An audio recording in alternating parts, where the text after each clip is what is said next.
He sang to my aunts as well. That helped. So that really At the door. helped, yeah. That was my golden ticket to get in. Any favorites? Oh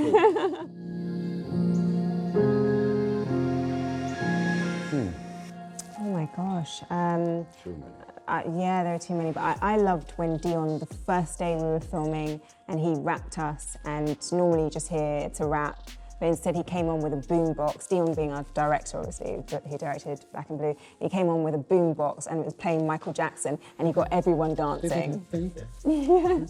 Yeah, the thing is, yeah, you're right. Dion has this intensity about him, and he knows that he's like dragging us into this dark place to do this dark movie covering these dark topics. But his energy naturally is so positive and so big. Once he takes us down into this place, he knows that he needs to bring us back up. So he tends to pull out the boombox, and he's got Rock With You, Michael Jackson, full throttle at the end of every day. So it's always good. I danced. Naomie was always full throttle. Yeah, did you dance? Did you ever dance? No, not really. Yeah. But he sang enough for us. He always sings. He is constantly singing, serenading me. It's fantastic. I loved it. Yeah. No, I did not enjoy shooting the action scenes, to be honest. They're not fun. You just get injured, right? I mean, why is it fun being bruised? Not being able to walk or move your arm the next day. Like, that's not fun. Well, it wasn't fun for Naomie because she wanted to make it as real as it could be without the stunt double coming in to have all the fun. And she obviously is the star of this movie, so days that I was not on the set, she was at it every single day in every scene and every moment. So I think the wear and tear on her body kind of set in, but you know, I've done my share of crazy action movies, and I love pissing stunt doubles off by telling them, I got it. So. Yeah, he loves the stunts. He's like, yes, okay. And I'm like, oh no, stop. I didn't. It wasn't that crazy, but it was necessary. I mean, at the end of the day, doing something, making it real, being the person that's actually in there doing the work and not the stunt double, you know, you take it serious and you want to be safe and you don't want anyone to get hurt and you don't want to get hurt. So as much practice as we could prior to shooting these moments, you know, we got in there and got dirty.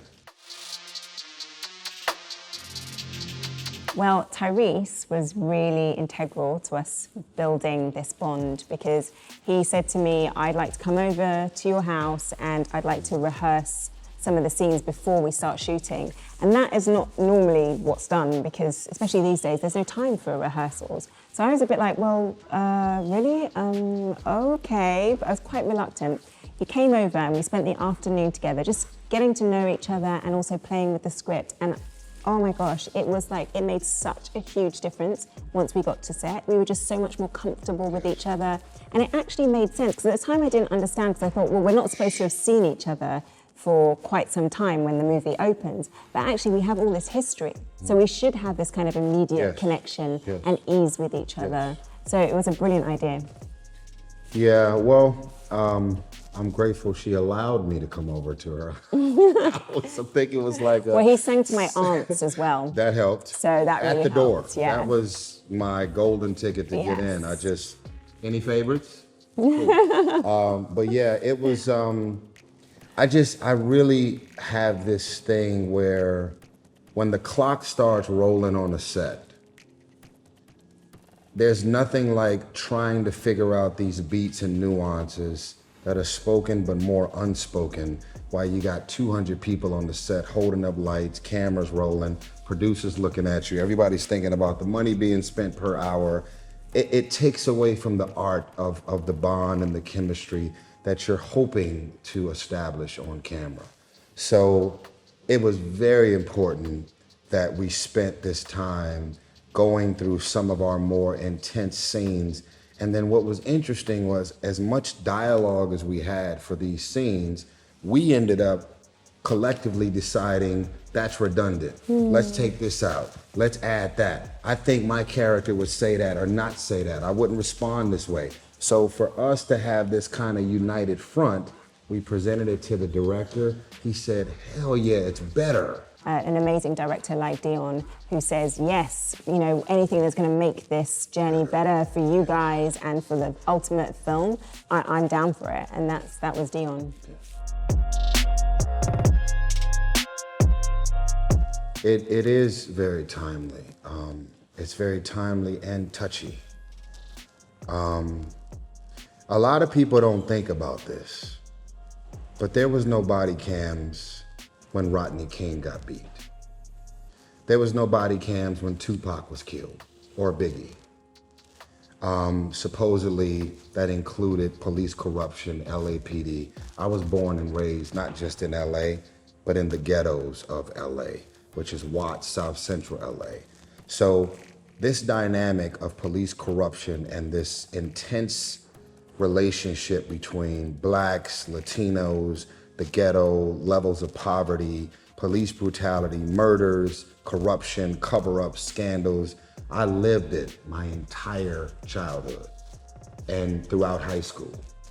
And so I went into this, and that was another thing that was really important for Naomie, because I wanted, like, if we're shooting something in London about London politics and London stuff, then I'm leaning on her to pull back all those layers and tell me things that's beyond what's reported on the news. And that was important. So we found ourselves saying, we're not making this movie for us. This is our podium. This is our Dr. Martin Luther King speech. This is our moment to shed light on something that's been going on for many years. Hopefully, there's new things in Congress that will be put in place because of this movie. Hopefully, someone's case that gets overlooked gets reopened because of the movie. It was a real move that we were honored to have an opportunity to shed light on.